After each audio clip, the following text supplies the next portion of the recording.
bakarrik da merkantilismo politikoaren eredu bat. Eta bai erreforma eta bai aurrekontu erregresio bakarra eraman duten alderdi politikoen eta ustelkeriaren eredu. Eta orain zer?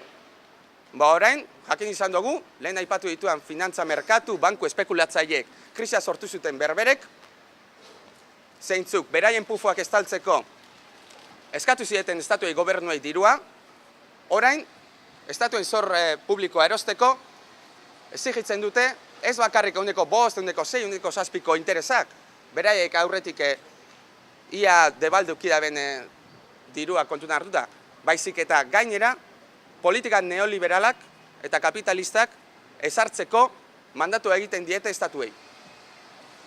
Eta estatuek borrero bezala aurrera eraman nahi dute, gure ustez, historiako lapurretarik handienaren barne izan leiken puntu garrantzitsu bat, pentsioen erreforma.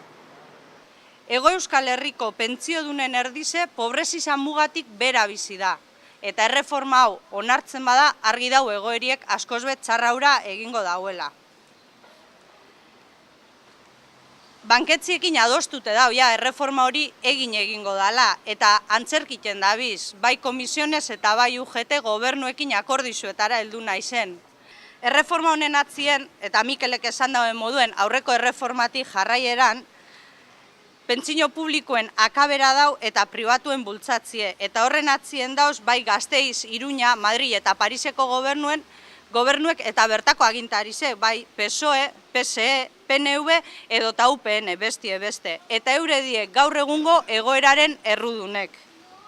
Sistema publikoek ez dauz arriskuen, superabite deukie, lehen esan dugu moduen gitzi batzuek daruelako gu bierdogune.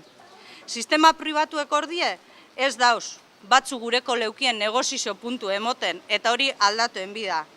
Horregaitik, banka eta dirue salbatu nahi dabienak, langiloi lapurreti eiki gure dozkue. Horregaitik hain justu, Durangaldien gehiengo sindikala batu gara, eta urtarrilen 27 lanien hasi gara greba orokorra inoiz baino arrakastatzu haue izen daiken. Eta horretarako, ostiral honetan, eguerdiko 12:30 Santanatik abiatuko da manifestaziora etorteko dei egiten dotzuegu.